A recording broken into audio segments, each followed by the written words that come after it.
Choy, pakinggan mo ang kwento. Dear Papa Choy, ng pusong naligaw sa mundo. Dear Papa Choy, kung pag-ibig ay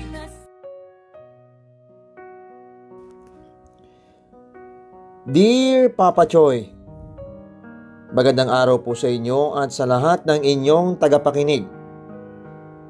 Isa rin po ako sa masugid ninyong tagapakinig at merong istorya akong narinig dito minsan na parang related sa istorya ko.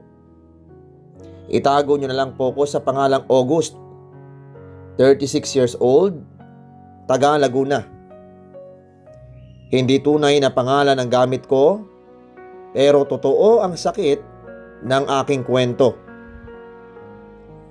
Sabado ng gabi noon, Papa Choy, nagkayayaan kaming magkukumpare na mag-inuman sa labas ng bahay ng tropa namin. Simpleng kwentuhan lang, may pulutan at ilang bote ng beer. Tawanan nung una, asaran at kumustahan sa buhay.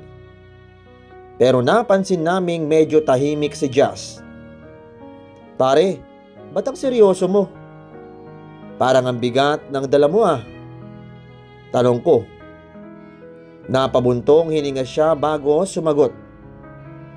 Natanggal ako sa trabaho eh. Natahimik kaming lahat. Bakit naman? Tanong ng isa naming tropa. Napailing siya. Nakipagtalo ko sa boss ko. Sobrang init na kasi ng ulo ko noon eh. Napikon ako sa mga pinaparatang sa akin. Ayun, hindi ko napigilan ang sarili ko. Kinabukasan, pinatanggal na ako. Kitang-kita ko yung pagsisisi sa mukha niya, Papa Choy. Si Jazz pa naman na kahit medyo mainitin ang ulo, ay masipag at maayos magtrabaho. Nadala lang siguro ng stress, kaya niya nagawa yon. Ramdam ko yung stress niya kasi mag-isa na lang siya sa buhay. Wala na pareho ang parents niya. Tapos yung mga kapatid niya, may kanya-kanya ng pamilya. Wala siyang ibang aasahan kundi sarili niya. Pre, hindi biro yan. Sabi ko. Oo nga eh. Hindi ko alam kung saan ako pupulutin. Kailangan ko ng trabaho agad. Kahit anong trabaho, papatusin ko na. Sagot niya sabay inom. Napaisip ako, Papa Choy. Sakto kasi noon na naghahanap kami ng welder para sa isang project. At alam kong pulido gumawa si Jazz. Magaling talaga siya sa welding. Pare, baka gusto mong sumama sa akin bukas. Sabi ko habang tinatapik ang balikat niya. Napatingin siya. Saan? Ipapakilala kita sa boss ko. Kailangan namin ng welder ngayon sa site. Alam kong swak skills mo dun. Parang nabuhayan siya agad. Talaga? Sure ka? Oo naman. Sayang ang talent mo kung matatambay ka. Napangiti siya at halatang gumaan ang kanyang pakiramdam. Salamat paring August. Ngumiti lang ako. Para sa akin ay normal lang tumulong sa kumpare. Lalo na kung alam mong kailangan niya. Hindi ko akalaing ang pagtulong na yon ang magiging dahilan para unti-unting masira ang tahimik kong buhay. Tubong samar talaga kami ng pamilya ko, Papa Choy. Doon ako lumaki bago napadpad sa Laguna para magtrabaho at bumuo ng sariling pamilya. Sa totoo lang ay masasabi kong maswerte ako kasi nakilala ko si Lian. Live-in partner ko siya at may isa kaming anak na babae na high school na ngayon. Mabilis lumipas ang panahon Parang kailan lang ay kaming dalawa pa lang ang nangangarap mabuo ang maliit naming pamilya. Si Lian kasi ay old school na babae. Hindi siya yung tipong palabati o palakwento, lalo na sa mga lalaki.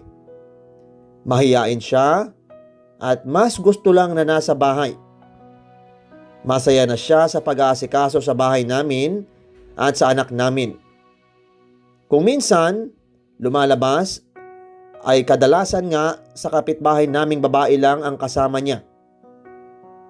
Lalo na kapag may simpleng inuman o tsikahan. Kaya kampante ako sa kanya noon. Tahimik ang buhay namin. Walang gulo at walang isyu. Simpleng pamilya lang na sabay nangangarap. Ako sa trabaho, siya sa pag-aalaga ng tahanan. At sa totoo lang, Papa Choy, akala ko noon ay sapat na yon para manatili kaming buo. Kinabukasan ay maaga pa lang gising na ako. May usapan kasi kami ni Jazz na dadaan siya sa bahay para sabay kaming pumunta sa site. Gusto ko na rin kasi agad siyang maipasok para hindi na siya ma-stress kakaisip kung saan kukuha ng pagkakakitaan. Habang nagkakape ako sa kusina, ay abala si Lian sa paghahanda ng almusal ng anak namin bago pumasok sa school. Tahimik lang gaya ng dati. Ganun naman talaga siya lagi tuwing umaga. Focus lang sa mga ginagawa niya. Baya-maya ay may kumatok sa gate. Ako na, sabi ko. Pagbukas ko ay nandoon na si Jazz. Maaga ka, biro ko. Excited lang pre, sayang yung pagkakataon eh. Sagot niya sabay tawa. Pinapasok ko siya sa loob. Pagpasok niya ay napatingin siya kay Lian na nasa may lamesa. Inaayos ang baon ng anak namin. Magandang umaga, kumare. Bati niya. Kilala naman siya ni Lian dahil magkumare rin sila technically. Pareho kasi kami ng inaanak, yung anak ng isa naming kumare. Ayoko na lang banggitin ang pangalan para na rin sa privacy nila. Napatingin si Lian kay Jazz at ngumiti ng tipid. Good morning din. Baikli niyang sagot. Normal lang naman yun para sa akin, Papa Choy. Ganun talaga si Lian. Hindi siya yung tipo na madaldal kahit sa mga kakilala. Minsan nga kahit sa mga kapitbahay. Simpleng tango o ngiti lang ay okay na siya. Kape ka muna. Alok ko kay Jazz. Pas na pre, baka mali tayo. Nagmadali na rin akong kumuha ng helmet at mga gamit ko. Mahal, alis na kami ha. Nagpaalam na ako kay Lian. Okay sige, ingat kayo. Sagot niya. Saglit ko pa siyang hinalikan sa noo bago kami umalis.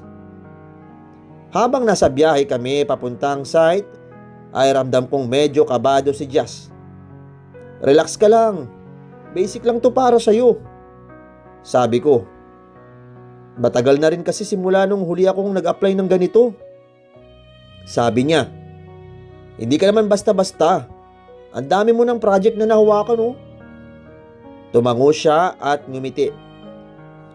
Pagdating namin sa site, ay usual na ingay agad ang bumungad sa amin. Halo-halong tunog ng martilyo, grinder, at sigawan ng mga trabahador. Malaki yung project na hawak namin noon. Isang commercial building na halos kalahati na ang gawa. Dinala ko siya agad sa boss namin. Boss, ito po yung sinasabi kong welder, kumpare ko. Magaling to. Tiningnan siya ng boss ko mula ulo hanggang paa. By experience? Opo boss, Halos 8 taon na po sa field. Sagot ni Jazz. Hindi na siya masyadong tinanong. Pinakuha siya agad ng gloves at welding mask. Sample ka nga doon sa may steel frame. Medyo seryoso ang mukha ni Jazz habang ginagawa niya. Kita kong gusto niyang maipakita agad na kaya niya. Tahimik kaming nanood. Pag-ilaw ng welding machine ay dire-diretso ang galaw niya. Pulido at malinis ang tira. Halatang sanay na sanay. Pagkatapos niyang matapos ay nilapitan siya ng boss ko at tinignan ang gawa niya. Ilang segundo niya itong sinuri bago tumango. Okay, pasok ka na. Simula ka na ngayon. Napangiti agad si Jazz. Halatang nakahinga ng maluwag. Salamat po, boss. Tinapik ko ang balikat niya. Sabi ko sa iyo eh. Napangiti rin siya sa akin. Pre, solid. Sobrang salamat talaga. Walang anuman. Basta ayusin mo lang ang trabaho mo. Sa totoo lang ay natuwa ako para sa kanya, Papa Choy. Kitang-kita ko yung relief sa mukha niya na parang nabunutan siya ng tinik. Buong araw ay ganado siya sa trabaho. Nakakasabay agad sa mga tao. Ilang beses pa siyang pinuri ng supervisor dahil malinis gumawa. Pagtapos ng trabaho ay sabay na kaming umuwi. Parang nabuhayan ulit ako, pre. Sabi niya pa. Sabi ko naman sa iyo eh, kailangan mo lang ng break. Hindi ko talaga makakalimutan ang ginawa mo. Ngumiti lang ako. Bilang kumpare ay masaya ako na natulungan ko siya. Ang nasa isip ko lang noon ay nakahaon siya kahit paano sa problema. Hindi ko alam na habang masaya akong naipasok siya sa trabaho, ay unti-unti ko na rin palang pinapapasok sa buhay ko ang taong sisira sa pamilyang pinaghirapan kong buuin. May isang bagay pala akong hindi nabanggit, Papa Choy. Yung tinitirhan namin ni Lian ay bahay na pinatayo sa isang bahagi ng lupa ng amo ko. Malaki kasi yung property niya. Tapos may warehouse at bodega rin doon para sa mga materyales ng construction business niya. Bilang matagal na akong nagtatrabaho sa kanya, ay pinagkakatiwalaan na at pinatira niya kami roon para mas madali raw ang trabaho. Malaking bagay yon para sa amin. Hindi man sariling lupa, ay maayos naman ang bahay at libre pa kami sa renta.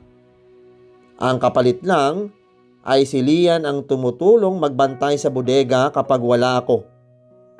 Hindi naman mabigat ang trabaho niya. Bantay lang sa mga delivery, minsan nagre-record kung ano ang dumating o lumabas na materyales. Tapos tatawag na lang siya sa akin kung may concern. Dahil lumalaki na rin ang projects namin, ay napagdesisyonan ng boss na imbes na araw-araw pa si Jazz sa main site, ay doon na lang siya sa bodega pagawain ng mga welding materials. Mas praktikal kasi.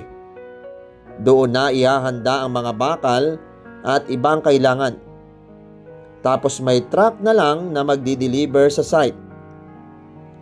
Noong una ay natuwa pa ako, Papa Choy. Ang nasa isip ko ay mas okay kasi malapit lang siya. Hindi na siya mahihirapang bumiyahe araw-araw. At kampante rin ako dahil kilala naman siya ni Lian. Maaga kaming umalis ng anak ko, ako papuntang site at siya papasok sa school. Naiwan si Lian sa bahay. Tapos maya-maya, darating si Jazz para magtrabaho sa bodega. Wala namang pumasok na kahit anong duda sa isip ko noon. Sa totoo lang ay masaya pa nga ako kasi pakiramdam ko unti-unting umaayos ang lahat. Madalas din pagkatapos ng trabaho ay nagyayaya si Jazz ng simpleng tagay sa bahay. Pre, isang bote lang para pantanggal pagod. Syempre game naman ako minsan. Kapag may inuman, ay iniimbita rin namin yung kumari naming kapitbahay para may kausap si Lian. Ayoko rin naman na mailang siya dahil puro lalaki ang kaharap. At dahil nandoon yung kumari namin, ay medyo nagiging komportable siya. Doon ko nga siya madalas nakikitang tumatawa, nakikipagkwentuhan, nagluluto ng iba't ibang pulutan, at minsan karaoke kung may trip. Masaya kaming tignan noon. Akala ko healthy lang na may ganong bonding kami na magkakaibigan. Pero habang tumatagal, ay may napapansin akong pagbabago kay Lian. Noong una ay sobrang asikaso niya sa akin. Yung tipong pag-uwi ko galing trabaho, dati sasalubungin niya agad ako sa pinto o kaya tatanungin kung kumain na ba ako. Unti-unting nawala yun, Papa Choy. Minsan pagdating ko ay nasa kwarto lang siya. Sasabihin pagod daw. Kapag nagkukwento ako tungkol sa trabaho, ay simpleng tango na lang ang sagot niya. Minsan kahit simpleng lambing ko, ay parang ang distant niya. Akala ko normal lang. Baka stress lang sa pag-aalaga sa bahay at sa pagbabantay sa bodega. Iniisip ko rin na baka dahil teenager na ang anak namin, kaya dagdag pagod sa kanya. Kaya hindi ko na masyadong pinansin. Ayoko rin kasing maging praning o gumawa ng isyo sa mga bagay na pwedeng pagod lang naman talaga. Pero may mga pagkakataong napapaisip ako. Kapag nagiinuman kami, ay mapapansin kong mas responsive siya kapag si Jazz ang nagsasalita. Hindi naman sobra. Pero may kakaibang gaan ng sagot niya kumpara kapag ako ang kausap. Minsan tatawa siya sa simpleng biro ni Jazz na sa totoo lang, hindi naman ganun ka-funny. Napapansin ko, pero binabaliwala ko. Kumpare ko si Jazz at kilala ko si Lian. Hindi siya ganung klase ng babae. Sinasabi ko sa sarili ko. Ganon kalaki ang tiwala ko sa kanilang dalawa. Siguro dahil sanay akong makita si Lian bilang tahimik at walang imik. At si Jazz naman ay taong tinulungan ko mula sa pagkakalugmok. Hindi ko naisip na habang unti-unti akong nasasanay sa setup na yon, ay doon na rin pala magsisimula na mabuo ang distansyang hindi ko agad nakita. At ang pagtataksil na kalaunan ay dudurog sa buong pagkatao ko. Lumipas ang ilang linggo ay dumating ang fiesta sa lugar namin. Sakto pang rest day naming lahat, kaya talagang may oras para magsaya. Sa probinsya ay iba talaga kapag fiesta. Maingay, masaya, maraming tao.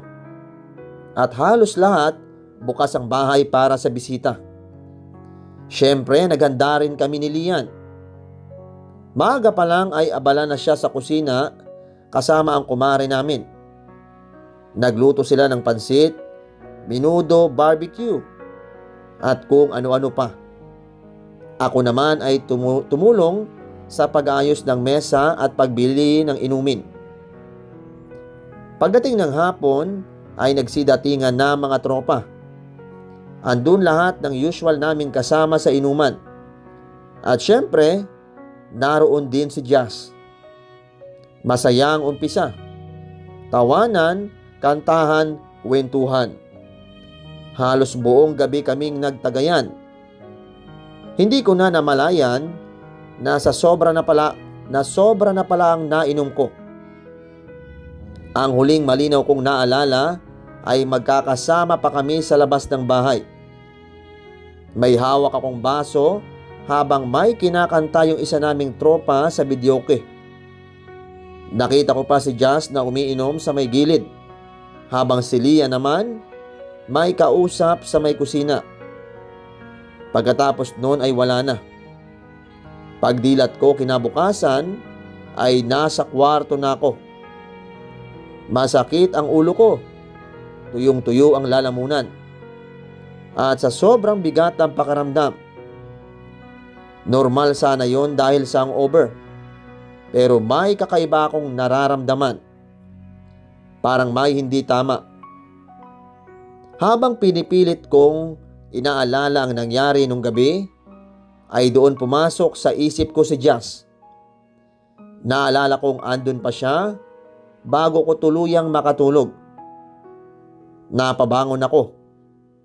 Lumabas ako ng kwarto at nakita ko si Lian sa kusina na tahimik na naghuhugas.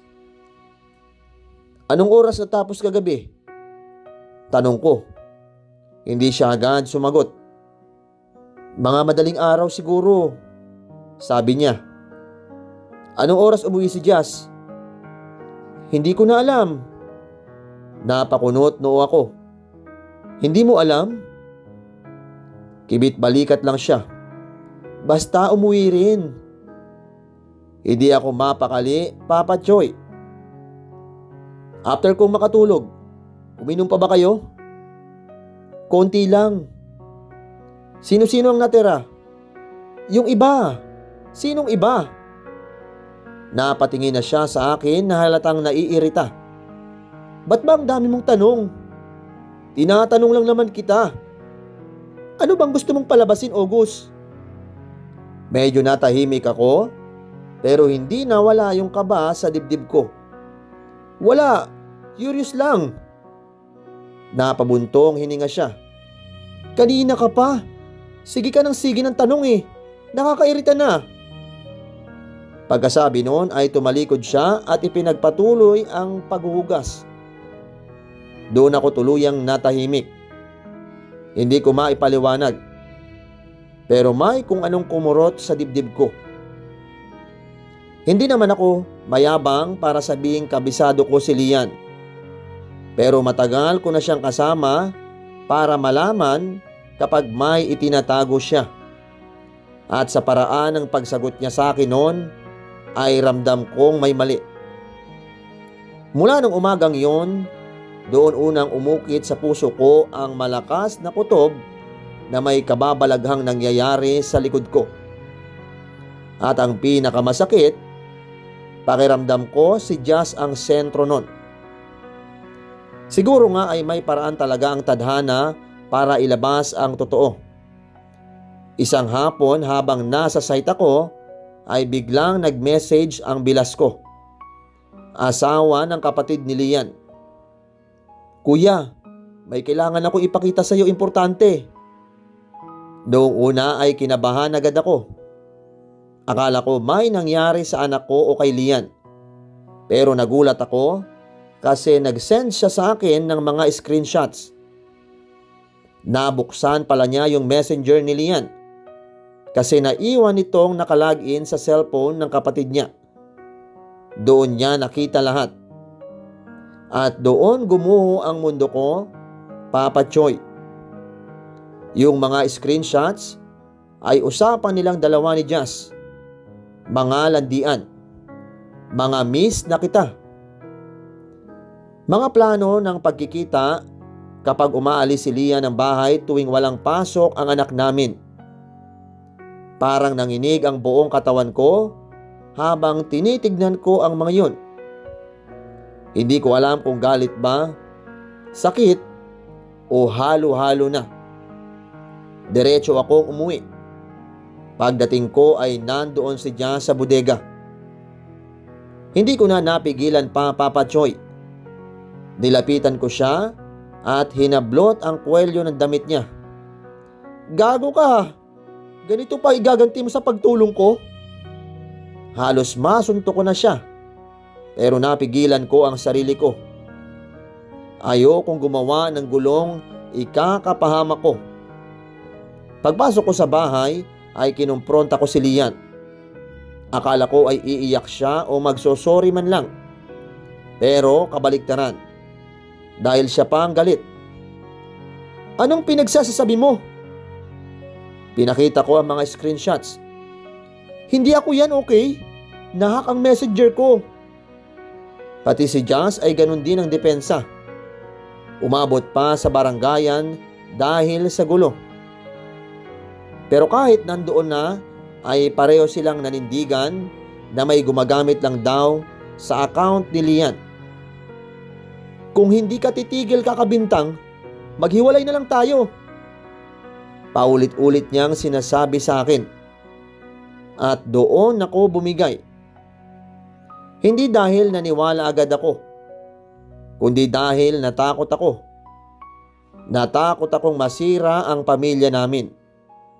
Natakot akong mawala ng anak sa araw-araw. Sa sobrang pagmamahal ko sa mag-ina ko, ay pinili kong lunukin lahat ng duda ko. Pinili kong maniwala. Pinili kong ayusin ang pamilyang unti-unti na palang wasak. Kahit hindi ko palang tanggap noon na matagal na pala akong niloloko. Pagkatapos noon ay tiniis ko na lang ang lahat, Papa Choy. Araw-araw ko pa rin nakikita si Jan sa trabaho. Araw-araw ko rin nararamdaman na may namamagitan pa rin sa kanila ni Lian. Kita ko sa mga tinginan, sa mga biglang katahimikan kapag dumarating ako. Sa pakiramdam na kahit anong pilit kong ipasok sa isip ko ay may mali talaga. Pero pinili kong magbulag-bulagan. Pinilit kong maging manhid. Para sa anak namin ay ginawa ko yon. Hanggang isang gabi ay kinausap ako ni Lian habang tulog na ang anak namin. August, tapusin na lang natin to. Hindi na ako masaya.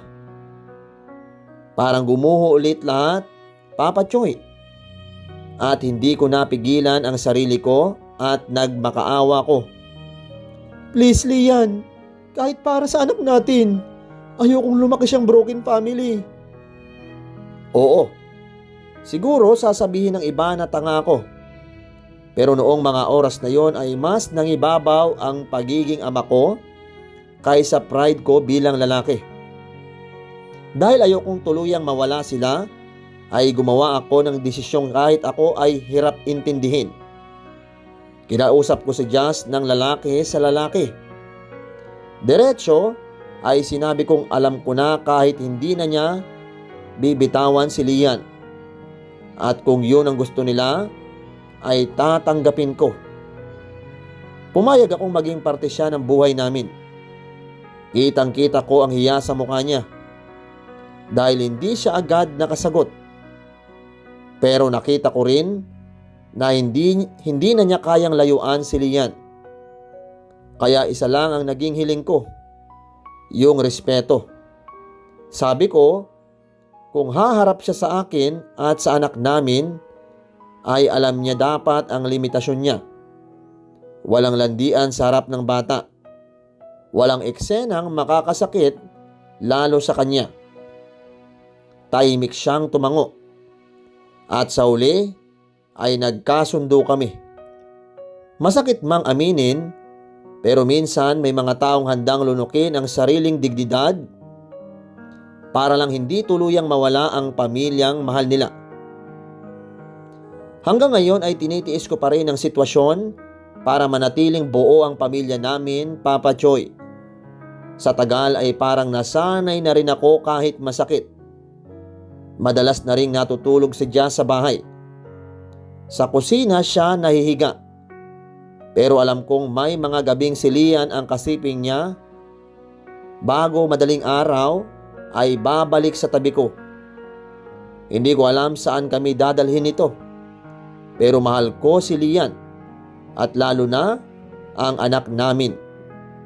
Hanggang kaya kong magtiis ay kakayanin ko.